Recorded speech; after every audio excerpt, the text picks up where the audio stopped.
about how to picture the person Embla because she feels so whole and herself. So this is the first colored sketch about her explaining how she is the tree. And we wanted her to look straight out, like being totally present. And this was Sarah's first interpretation, and I will soon show you the finished picture. อันนี้ธรรมชาตินะคะแล้วก็เขาพยายามที่จะวาดแบบว่าเอมบราให้แบบว่าเหมือนแบบเปิดตาอะไรอย่างเงี้ยค่ะเพราะว่าเหมือนเขาแบบเป็นเด็กที่พยายามที่จะแบบอยู่ในช่วงขณะนั้นเพรสเซนต์อยู่ในช่วงขณะนั้นนะคะอันนี้เป็นภาพแรกค่ะ This is when she explains how she is the universe, and Sarah made her eyes black, like she's without bottom. She's so much like every person is. She's full of soul, and she looks straight at the reader. แล้วนะคะอันนี้ก็คือคุณซาร่านะคะอันนี้ก็คือภาพนะคะที่คุณซาร่านะคะพยายามอธิบายค่ะตอนที่เอมร่านะคะเขาบอกว่าเขาอธิบายเนี่ยว่าฉันเป็นจักรวาลทั้งจักรวาลนะคะซึ่งคุณซาร่าเนี่ยพยายามที่จะเขียนเนี่ยดวงตาของเขาเนี่ยให้เป็นแบบสีดำนะคะเพราะว่าจะได้เห็นถึงความลึกล้ำนะคะคือมันจะมองตรงลงมากับรีเดอร์เลยกับคนอ่านเลยนะคะว่าเหมือนมีการพูดอะไรกับคนอ่านนะคะแล้วก็มีความลึกซึ้งตรงนั้นนะคะ So this is also how we chose to show the imagination, the world within Embla when she's imagining how she is. It has no borders. It fills the whole page, and it's colorful. ก็นะคะถ้าสมมติเราเปิดมาถึงหน้านี้นะคะจะเห็นเลยค่ะมันจริงๆเป็นโลกของจินตนาการของเอมบราจริงๆนะคะว่าเอมบราเนี่ยเขามองตัวเขายังไงเขารู้สึกกับตัวเขายังไงนะคะและในรูปนี้นะคะจะไม่เห็นบอร์เดอร์เลยจะไม่เห็นแบบว่าเส้นกั้นเลยนะคะทั้งหมดเนี่ยมันจะเป็นแบบว่าภาพสมบูรณ์แบบว่าเป็นภาพใหญ่ๆเลย This is the tree when she explains that she's the whole tree. ก็อันนี้นะคะจะเป็นภาพนะคะเมื่อกี้ที่เราเห็นภาพร่างแรกใช่ไหมคะอันนี้ก็คือภาพร่างสุดท้ายของจริงนะคะที่ตอนที่เอมบราเขาบอกว่าเนี่ยฉันเป็นแบบว่าต้นไม้ทั้งต้นเนี่ยค่ะเป็นยังไง The third way she explains why Anna is not allowed in the game is when the mother asks, maybe everybody gets to play, but I'm not playing. I am a rocket scientist. But maybe your sister can be a book in your library. No, in my library I am the book. I am the book with all you need to know. Anna doesn't fit. ก็นะคะคือแบบแม่ก็พยายามมากเลยนะคะคือแม่ก็พยายามแบบว่าชักจูงอะไรเงี้ยบอกไม่ได้นะลูกแบบว่ายังไงเราต้องแบบว่าเล่นด้วยกันให้ได้สิอะไรเงี้ยเอมบราก็บอกว่าไม่หนูไม่เล่นหนูเป็นนักวิทยาศาสตร์จรวดอะไรเงี้ยแม่ก็พยายามแบบถ้างั้นให้แบบน้องเป็นหนังสือไหมลูกอะไรเงี้ยไหมคะแม่เธอก็ยังบอกว่าไม่ฉันแบบว่าเป็นห้องสมุดทั้งห้องสมุดฉันเป็นหนังสือทุกเล่มนะคะที่ฉันจะอ่านค่ะเธอก็เลยอยู่ในนี้ด้วยค่ะ In 2013 we went to and it was a marvelous experience to be there and what they've done to Swedish illustrators and authors. ก็นะคะหนังสือเล่มนี้ค่ะนะคะก็ได้เป็นตัวแทนนะคะของประเทศสวีเดนนะคะไปที่งานหนังสือนะคะเด็กนานาชาติที่โบโลญญาด้วยนะคะซึ่งเป็นงานหนังสือที่สำคัญนะคะโดยที่ประเทศสวีเดนค่ะก็ได้เป็นประเทศนะคะแขกกิตติมศักดิ์ที่นั่นด้วยนะคะซึ่งก็จะมีการบอกว่านำนักเขียนนะคะแล้วก็นักวาดภาพประกอบสวีเดนนะคะไปแสดงที่นู่นด้วยค่ะ This is Sara Lundberg's part of the exhibition. They made them books. And you see some of the books in the behind there too. ก็เป็นนักวาดภาพประกอบอีกคนนะคะจากสำนักพิมพ์เดียวกันนะคะคุณอัมมาเวียเคอร์นะคะเดี๋ยวเราจะมองเห็นเดี๋ยวเราจะได้ดูตัวอย่างผลงานคุณเอมม่ามากขึ้นค่ะแต่ว่าเห็นไหมคะมันมี North and I worked with her in theater and now she worked with books and she asked me that they were doing. ก็นะคะก็ในที่งานนี้ค่ะเขาก็ได้บอกว่ามีโอกาสนะคะพบคนมากมายด้วยนะคะว่าหนังสือเนี่ยค่ะมันก็จะเป็นแบบว่ารวมหนังสือนะคะภาพของสวีเดนซึ่งเอมบรานะคะก็ได้อยู่ในนั้นด้วยนะคะแล้วก็พออยู่ที่นั่นเนี่ยค่ะก็คุณไมเคิลนะคะก็ได้เจอนะคะคนที่แบบว่าเขาบอกว่าอุ้ยเคยรู้จักกันเมื่อ20 ปีก่อนนะคะแล้วก็มีการมาชักชวนว่าเนี่ยมาทำอะไรด้วยกันไหมนะคะคุณไมเคิลบอกไม่รู้สิเขาก็พูดถึงว่ามันมีโปรเจกต์มีโครงการหนึ่งที่น่าสนใจค่ะ It is called the Give Me 5 reading project. It's a reading project for 5 years old. It's a librarian project in the north of Sweden. They choose one book per year Usually it's the library that has talked to people that work with children and then they think and maybe this book will suit this area and they choose a book to work with.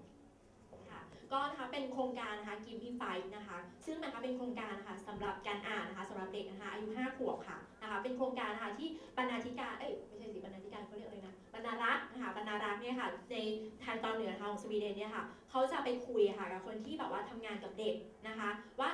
จะมาค้นหาค่ะว่าหนังสือนะคะที่แบบว่าน่าสนใจนะคะสำหรับเด็กเนี่ยค่ะในปีนั้นเนี่ยค่ะหนังสืออะไรนะคะ One Book for One Year เลยค่ะ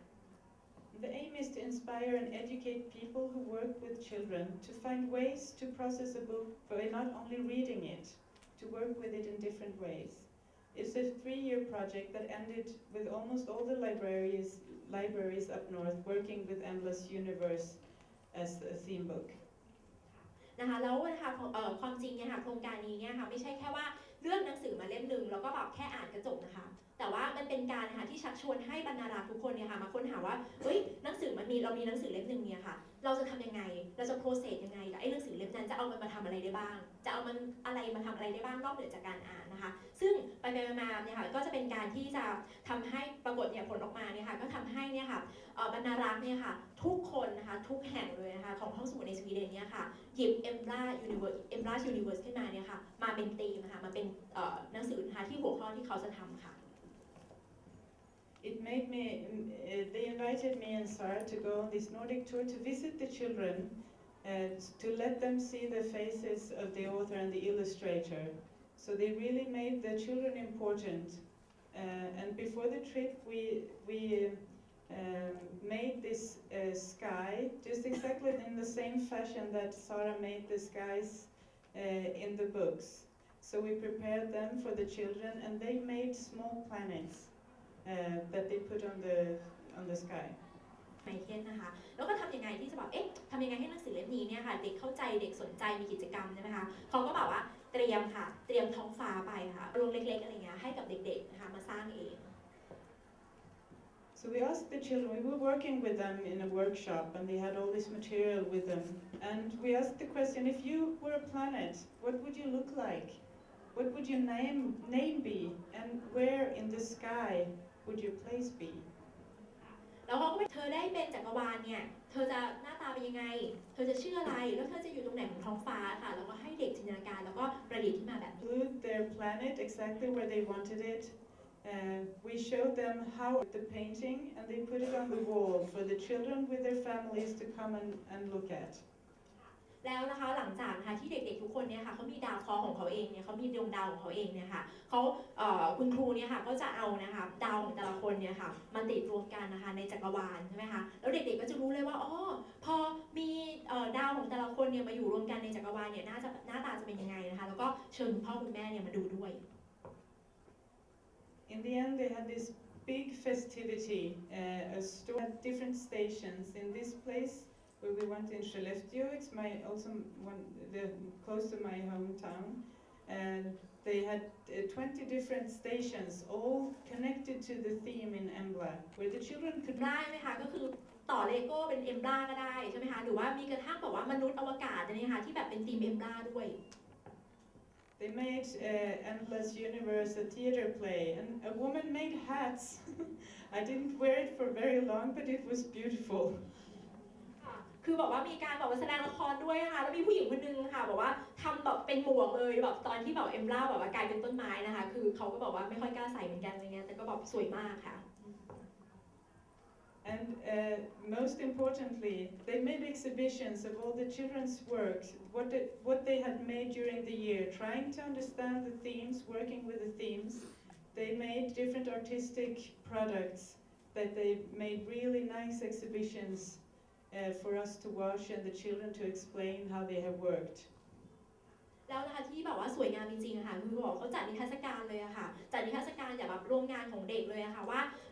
ระหว่างที่เด็กพยายามที่จะความเข้าใจธีมนี้ระหว่างที่เด็กเนี่ยเวิร์กกับธีมนี้แบบทั้งปีเลยนะคะเด็กเนี่ยค่ะทำอะไรลงมาบ้างนะคะคือให้แบบว่าผู้ใหญ่นะคะได้ไปชื่นชมนะคะแล้วก็ให้เด็กได้มีโอกาสอธิบายด้วยว่าทำไมเขาคิดอะไรแบบนี้ออกมาได้ค่ะ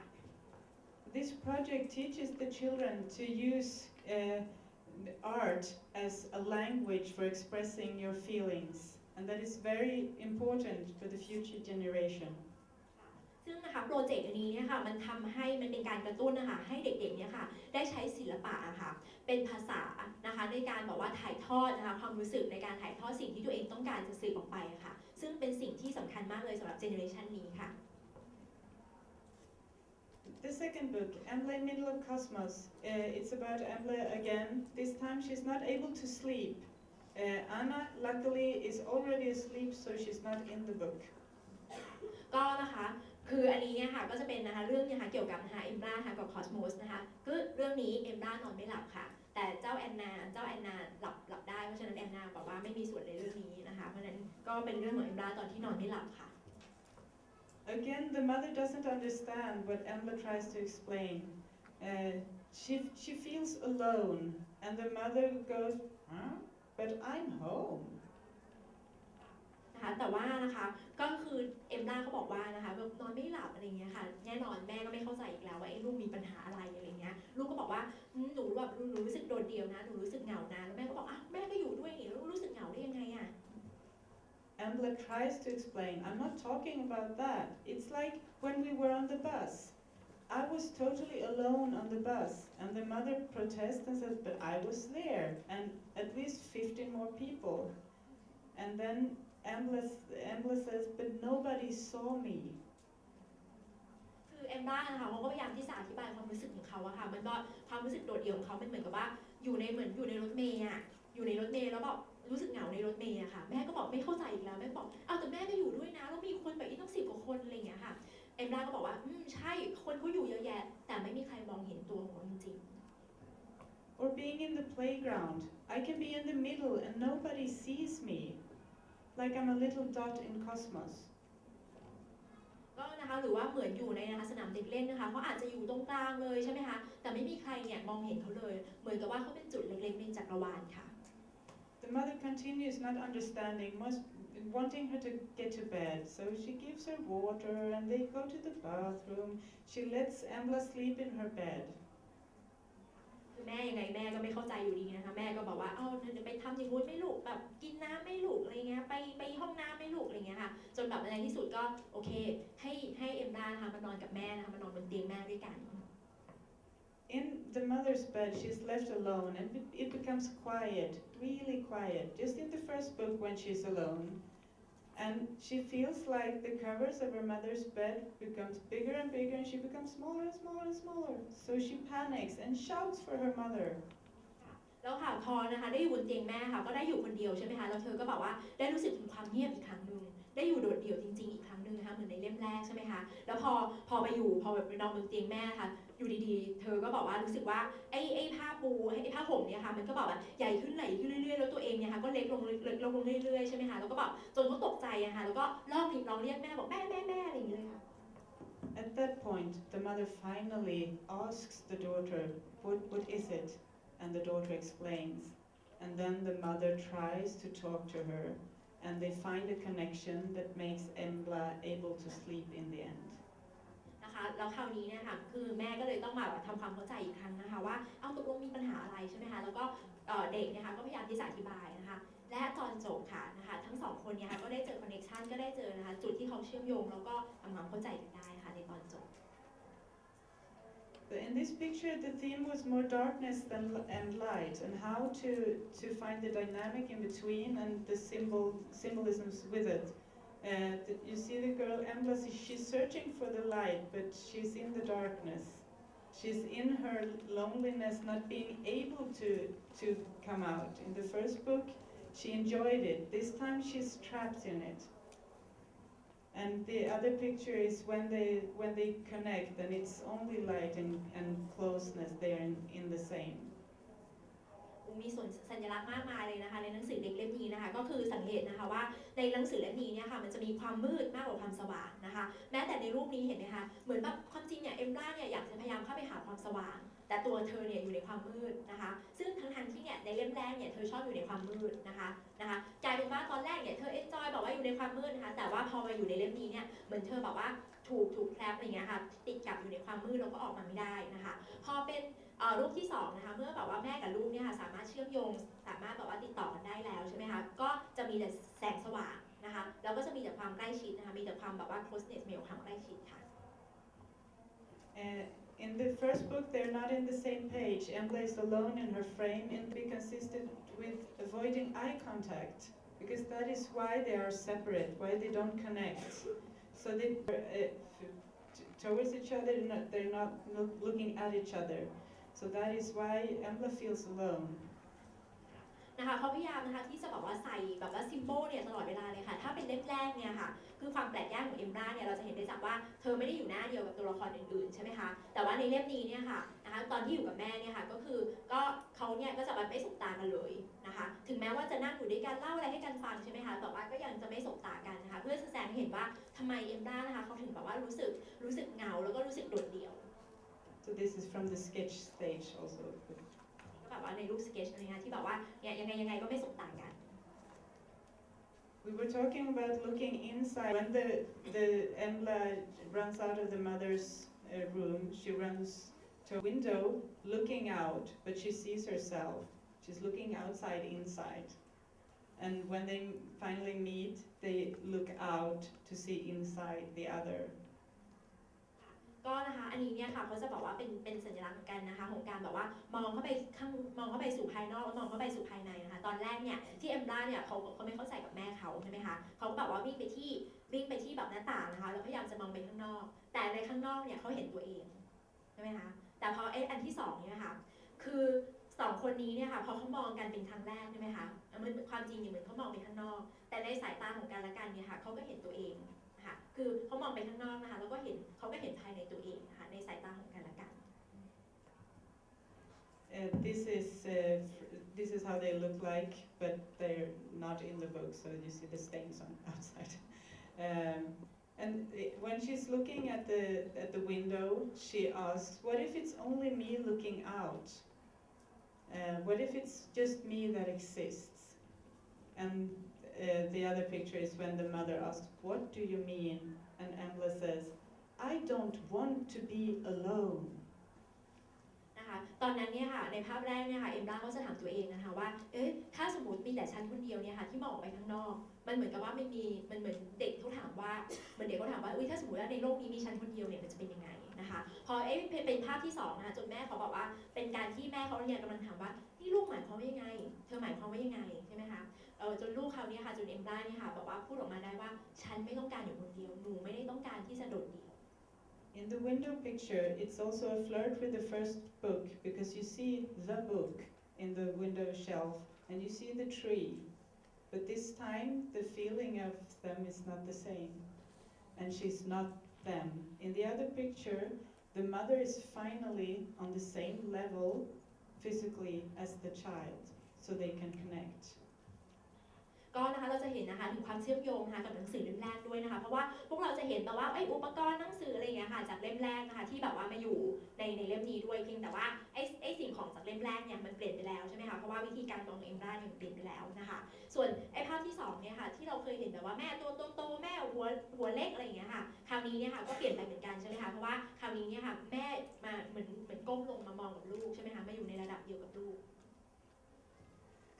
For me, it was very important to write this book because I wanted a parent to take care of a child. In Sweden, we have a lot of books with strong children and dysfunctional parents, and the child always being able to, in the end, take care of the situation. Because that gives hopes that you actually can do something, and that is really good. But the child has a right to be taken care of, and that should be shown at least in one book. So I wanted to show a mother or a parent figure that actually tries to do that and not letting the responsibility for it be in the child's. นะคะแล้วหนังสือเล่มนี้นะคะก็เป็นหนังสือนะคะที่แบบว่าเหมือนแอบสอนพ่อแม่ได้ด้วยนะคะเพราะว่า ที่สวีเดนเนี่ยค่ะเขาบอกว่ามันเป็นเทรนด์หนังสือเลยนะคะที่บอกว่าเด็กๆเนี่ยค่ะมันจะเป็นเด็กที่เข้มแข็งนะคะคือพ่อแม่ก็บอกว่าฟังชั่นอลก็บอกว่าทำงานไปอะไรอย่างเงี้ยค่ะพ่อแม่ก็โอเคอะไรอย่างเงี้ยค่ะแต่ตอนสุดท้ายเนี่ยค่ะส่วนใหญ่เนี่ยค่ะเด็กมันจะแก้ปัญหาได้ด้วยตัวเองเด็กมันจะแบบว่าเก่งอะไรเงี้ยแล้วก็จัดการปัญหาได้ด้วยตัวเองค่ะซึ่งคุณไมเคิลเห็นว่าเอ้ยไม่ได้นะอะไรเงี้ยเด็กยังมีสิทธิ์ที่จะได้รับการดูแลนะพ่อแม่ยังควรจะดูแลลูกนะอย่างน้อยเนี่ยในหนังสือเล่มนี้ก็ควรจะบอกแบบนั้นค่ะIn this picture, the mother tries to explain to the child that when she was in her tummy, they were together always. And when she was born, they were both alone, you might say, but not only alone. And then Emla goes, but how? นะคะก็นะคะตอนนี้นะคะคุณแม่ก็กำลังนะคะอธิบายให้เอ็มด้าอยู่นะคะบอกนี่เธอเนี่ยตอนที่เอ็มด้ายังเล็กๆอยู่เนี่ยเอ็มด้าอยู่ในท้องแม่ตอนนั้นเนี่ยเราอยู่ด้วยกันใช่ไหมคะแต่พอเนี่ยเธอโตขึ้นมาเนี่ยค่ะเธอคลอดออกมาเนี่ยนะคะเราสองคนเนี่ยนะคะอยู่อาจจะบอกว่าแยกกันอยู่แต่ว่าก็ไม่ได้aloneเราสองคนก็ไม่ได้โดดเดี่ยวนะแล้วเอ็มด้าก็ถามว่าเอ้าได้ยังไงอ่ะมันเป็นไปได้ยังไง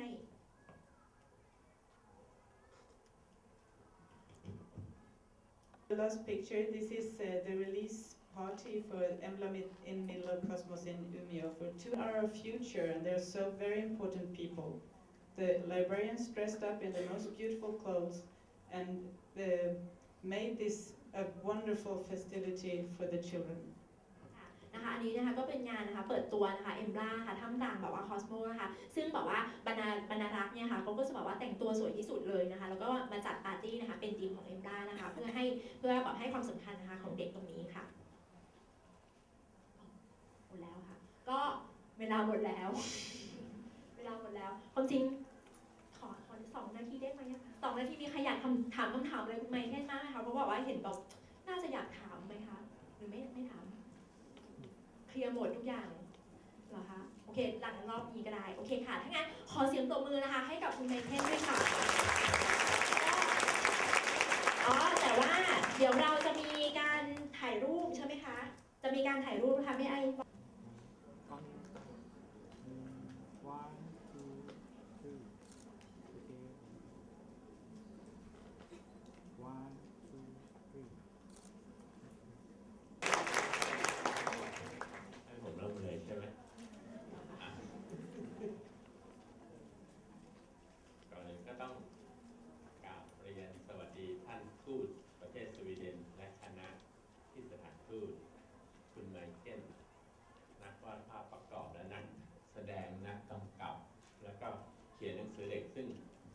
นั่งดู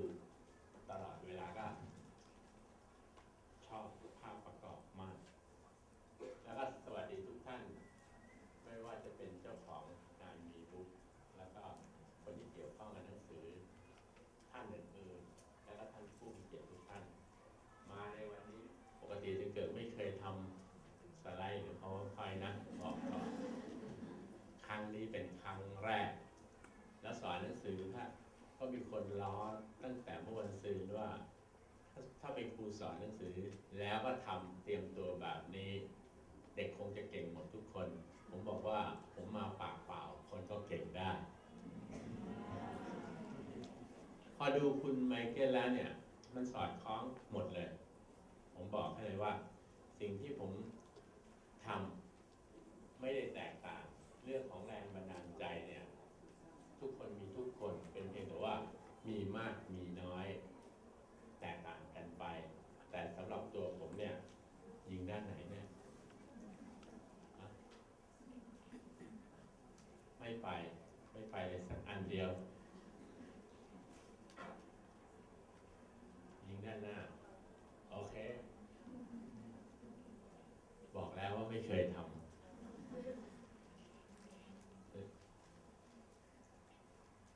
ก่อนอื่นผมต้องเกริ่นนิดนึงว่าในช่วง10 ปีที่เป็นปัจจุบันเนี่ยหนังสือเด็กบ้านเราเนี่ยมันโตมากโตแบบก้าวกระโดดแล้วมีบางเล่มพิมพ์เป็นล้านเล่มนะไม่ใช่แสนเล่มมีบางสำนักพิมพ์บอกว่ามีชื่อเรื่องชื่อหนังสือคนไทยทำขายตลาดเมืองไทยเนี่ยขายเป็นล้านเล่มบอกแล้วจะมาอวดว่าหนังสือที่ผมใช้เป็นแรงบันดาลใจตั้งแต่ผม เรียนวรรณกรรมอยู่ในอวกาศจากในหนังสือคุณไมเคิลก็ยังมี แต่ตอนนั้นผมเป็นนักศึกษาเรียนปริญญาตรีแล้วเนี่ยหนังสือที่ผมเข้าห้องสมุดมาเรียนเนี่ยมันมีหนังสือของไบรอัน ไวท์สมิธชอบมากเนี่ยที่เราเรียกว่าศิลปะหนังสือที่เขามีคำว่าอาร์ตและงานภาพประกอบเนี่ยมันเป็นทั้งทำหน้าที่ทั้งภาพประกอบที่ใช้ประกอบเนื้อหาและก็เป็นงานศิลปะเนี่ยงานของไบรอัน ไวท์สมิธเนี่ยถือว่ายิ่งใหญ่มากคนอังกฤษคนเนี้ยอีกคนหนึ่งนิดเดียวกระต่ายตัวนี้เหมือนกันกับไม่ใช่แมวแต่มันเป็นคนก็คือคิตตี้อ่ะมันนิ่งจัดแต่มันอบอุ่นมันน่ารักมันชวนอยู่ใกล้เนี่ยแหละและหนังสือของเขาแตกต่างกันนะของแบรนด์ไวท์สมิธเหมือนเพนติ้งแต่อันนี้เหมือนคอร์ลิงก็คือการระบายสีที่เป็นสีลงไปเฉยๆที่ไม่ใช่ใช้สีมากกว่า2สีในแต่ละช่องดังนั้นเสน่ห์ของหนังสือเนี่ยจะแตกต่างกันแต่งานของดิกบูน่าเนี่ยก็เป็นการสั่งสีส่วนอีกคนหนึ่งงานของเอมิลี่กาเวตคนนั้นยังเป็นผู้หญิงเหมือนกันในยุโรปเนี่ยจะมีคนที่เป็นคนผู้หญิงเยอะแยะมากมายที่ทำภาพประกอบโดยเฉพาะคนที่ผมชอบมากอีกคนนึงก็คืออลิซาเบธ สเวเกอร์คนนั้นได้รางวัลฮันส์คริสเตียน อันเดอร์สันเมื่อประมาณสัก 7-8 ปีที่แล้วคนนี้ในหนังสือประวัติศาสตร์ของคนทำภาพประกอบและหนังสือประวัติศาสตร์เกี่ยวกับหนังสือเด็กของโลกเหมือนกันว่าคนตะวันตกด้วยกันทำไมไม่ค่อยชื่นชมงานของอิลิคานซึ่งผมบอกให้เลยว่าอิลิคานเนี่ยอยู่ในหัวใจผมมาตั้งแต่ผมเป็นนักศึกษาและตั้งแต่ผมเรียนวิชาวรรณกรรมสมเด็จเป็นวิชาเดียวด้วยนะไม่ใช่เรียนตั้งแต่4 ชั้นปีมันใน4 ปีเนี่ยมีวิชานี้วิชาเดียวก็คือวรรณกรรมสมเด็จอิลิคานเนี่ยทำหนังสือเดลเรียนที่คาตาพิล่าก็คือหนอนหิวเนี่ยเมื่อตอนผมเรียนหนังสือนั้นเป็นปกอ่อนบางๆและเจาะรูหนอนมันกินแล้วเจาะรูแต่ต่อมามันเป็นหนังสือป๊อปอัพเล่มละ1,000 กว่าบาทจาก 300-400 บาทถ้าเป็นเงินไทยอ่ะแต่เมื่อเขาพิมพ์ครบ5 ล้านเล่มเขาทำเป็นเล่มเล็กๆเหมือนกับกล่องทิชชู่เนี่ยและเขาก็เขียนด้านหลังว่าให้ระลึกถึงเพื่อระลึกถึงหนังสือเดลเรียนที่คาตาพิล่า5 ล้านเล่มคิดกันให้ดีๆนะคนทำหนังสือเด็กและคนที่สนใจที่เข้ามาในห้องที่เราพูดคุยอยู่เนี่ยถ้าเล่มละ5 ล้านเล่มก็500 ล้านถ้าเล่มละ1,000คูณเอาเอง มันเป็นเรื่องมหัศจรรย์สำหรับคนทำหนังสือถ้าผลพวงจากทรัพย์สินทางปัญญาของเรามันขยายผลเราจะกลายเป็นคนมหัศจรรย์ที่เติบโตเกิดจากมันสมองของเราอะหนังสือเล่มนี้ผมย้อนกลับมาใช่ไหมเคียวตา พาคอฟสกาคุณไมเคิลคงจะรู้จักคนที่เก่งมากตอนนี้อายุ80 ปีแล้วเข้าเลคเชอร์ตอนที่ผมเคยไปที่โบโลญญาเคียวตา พาคอฟสกานุ่งกางเกงยีนแล้วใส่โบโลไทมาเวิร์กช็อปเรายืนเมียงมองดูอย่างเดียวตอนนั้นเราไม่ได้รับเชิญเราไปกับ IWL International Youth Library ก็ไปยืนสังเกตการเท่านั้นตอนนี้แล้วคนนี้ก็เลยได้รางวัลฮันส์คริสเตียน แอนเดอร์สันเหมือนกันต่างประเทศนี่คือแรงบันดาลใจเนี่ยของผมนะที่ผมยกเอามาให้ดูเนี่ยมันเป็นของที่คิดว่ามันน่าจะเป็นการเปิดโลกทัศน์ของคนพวกเราด้วยว่ามันมีทิศทางของคนทำหนังสือเด็กที่ไม่ต้องเครียดเลยอะทำเพื่อเด็กเนี่ยคนนี้อีกคนหนึ่งเรโรนี่เป็นคนอิตาลีขึ้นชั้นอย่างเดียวกันกับอิลิคานเมื่อกี้ผมจะพูดถึงอิลิคานที่บอกว่าทำไมเขาเป็นหนังสือขายดีมากของโลกเลยนะแปลมากมายและหนังสือของเขาเนี่ยมีทั้งเล่มเล็กเล่มใหญ่มีเกือบทุกไซส์เลยแต่ละชื่อปกถ้าใครไปร้านที่เป็นร้านหนังสือดีที่สุดระดับโลกในกรุงเทพ